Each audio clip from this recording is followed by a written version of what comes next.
I'm with Gone Rogue Games. I had a patron of mine ask me to throw together a mystery package and surprise him with just stuff that I liked.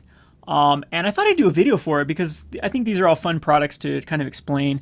I'm going to put together my favorite products. So if I were to look, if I was a brand new, well, not a brand new, if I was just to look of coming into the store and buying a certain amount of products, these are my choice for products that I buy. So here you go, JBiz. I'm going to show you my favorite products. We got like a little bit of everything, playmats, sleeves, and then we do have some of the magic products. So first of all, my favorite playmat of all time, hands down, is this bad boy here.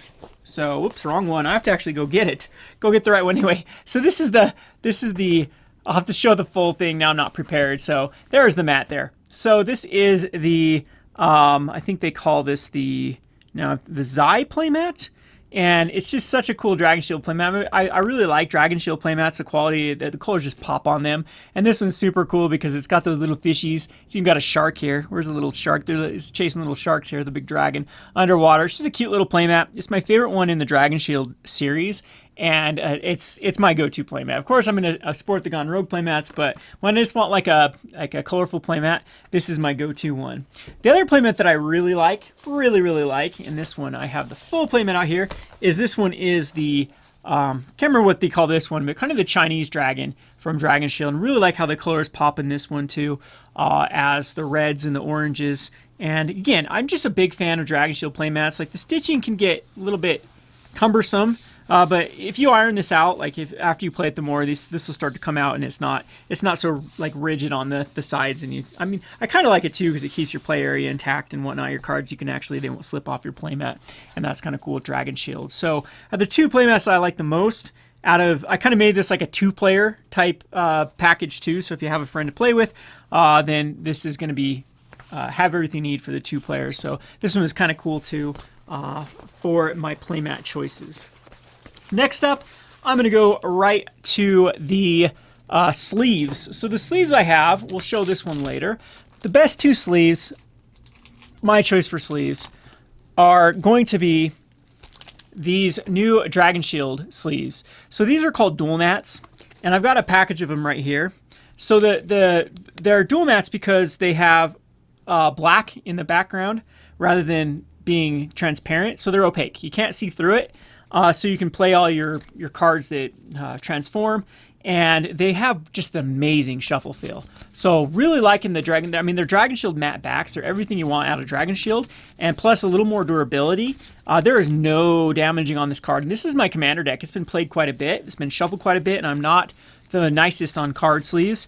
And just the shuffle feel is just wonderful. And so I really like these. And these were kind of my 2 favorite colors. I do like the blues and greens. So this one is, I wish they'd come out with a few more colors for this particular thing. I think they're just thinking that maybe they don't need to come up with the more opaque colors to begin with, like the darkers, like the blacks, the darker blues, the darker reds and whatnot, because they're not transparent to begin with. And these were colors that traditionally were transparent, and people would have to play with the like the proxy cards instead of the flip cards because you could see through them.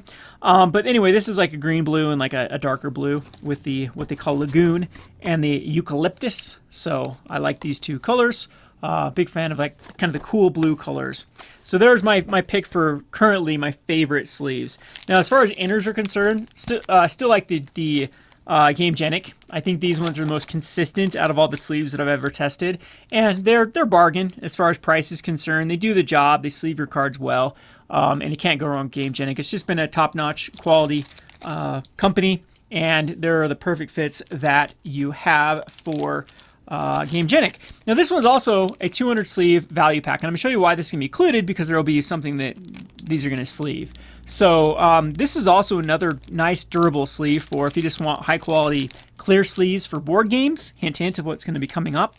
This is a great value, the 200 game value pack from Gamegenic. Very durable. I mean, I've had these on the Point Salad forever. I've got a copy of Point Salad right behind me, so I guess I'll just show it.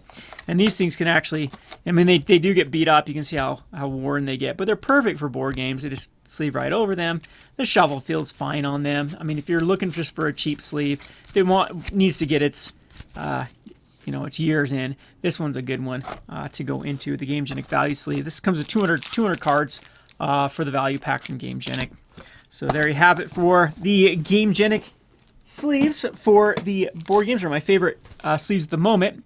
All right, let's get into some fun stuff here. So deck boxes. This is my favorite deck box of all time.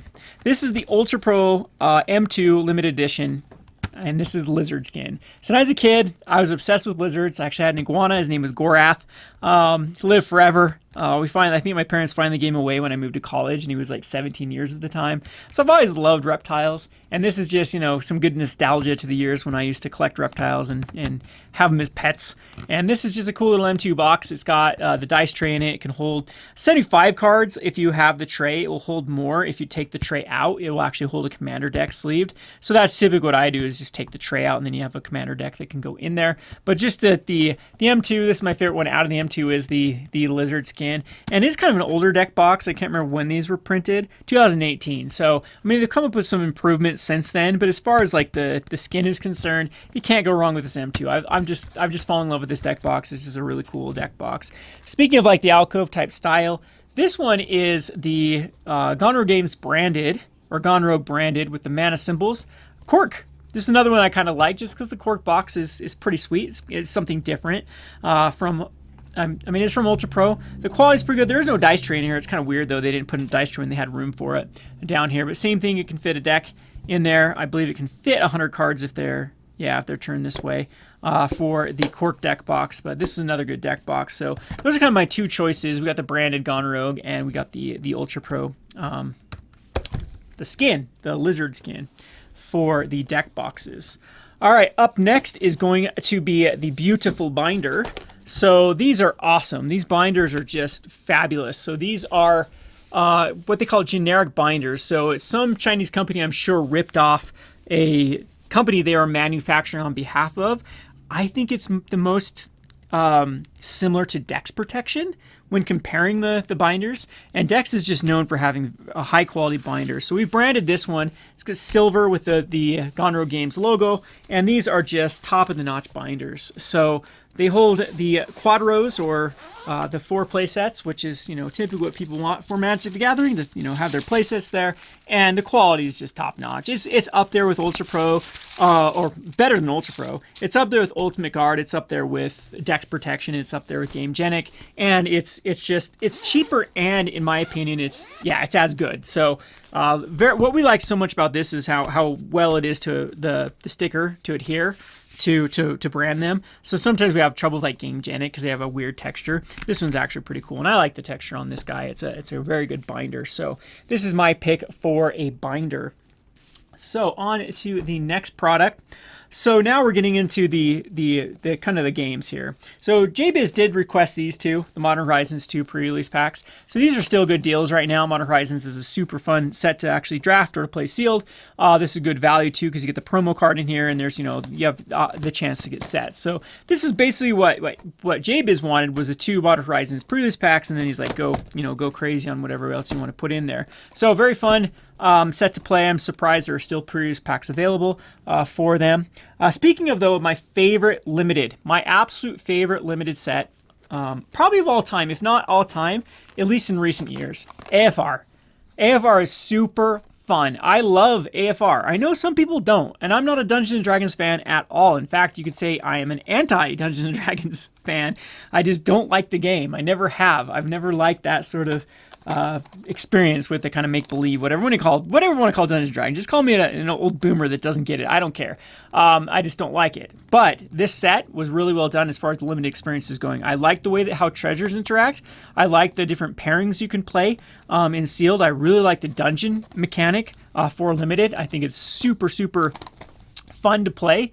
And out of all the sets that I played recently, I played this one by far the most when it comes to draft. Made Mythic twice on Arena by drafting AFR. There are plenty of different strategies that work. For a while, I was on green-white life gain. For a while, I was on like 3-color Esper Dungeons. And my go-to strategy right now has been green-black, playing Forgotten Realms. So and red's not bad either. Red-black's not bad. Red-white's not bad. It's pretty balanced as far as the cards are concerned. It doesn't feel like the biggest bomb format. There, of course, are some mythic bombs in it, but you seem to have answers for those bombs. In some sets, they get plagued by, you draw a bomb, you win. This one, I think you have the most ability to kind of combat those bombs. with your strategy that you end up building. So really, really like AFR. Hope you enjoy this one, JBiz. So then I thought I'd start you off with some Flesh and Blood. I do like Flesh and Blood. Give it a go. This is Prism versus Levy. I think these are two very balanced blitz decks against each other. So Levy is considered pretty weak, but it actually does well versus Prism, because one of the mechanics with Prism is if you have a card with damage 7 or greater, it can actually just blank a lot of Prism's cards. So or something to that effect. So Levia is just a big, if you are to kind of compare Levia would be like a green-black stompy deck, and Prism can be built a couple ways, but Prism is like a kind of a white, go big, type deck, like a white-green deck, I would say. These are fun little blitz decks from the Monarch series. In fact, Prism has actually won some recent tournaments. Levy is not so great, but I do like the blitz deck. I absolutely love the blitz deck. Unfortunately, Levy is not very competitive. Prism is, so if you're looking for something to upgrade, this is a good way to start. So Flesh and Blood's still fun, still play it. So thought I'd let you try it out, see if you like it. Not, no harm, no foul. Last but not least, we have this sucker here. So I thought I'd include one of my favorite board games of all time. This is Everdell. Everdell is a worker placement / like tableau building / set collection game. It is extremely fun as far as worker. I'm not the biggest fan of worker placements, because when worker placements is like the key mechanic, I tend not to like them. But when worker placement is used as a resource gainer and like an engine build type effect, I'm okay with it. So the main object of the game is to build a city, and you're doing it by gathering all these different critters that work with each other. And so it's I like how this actually does.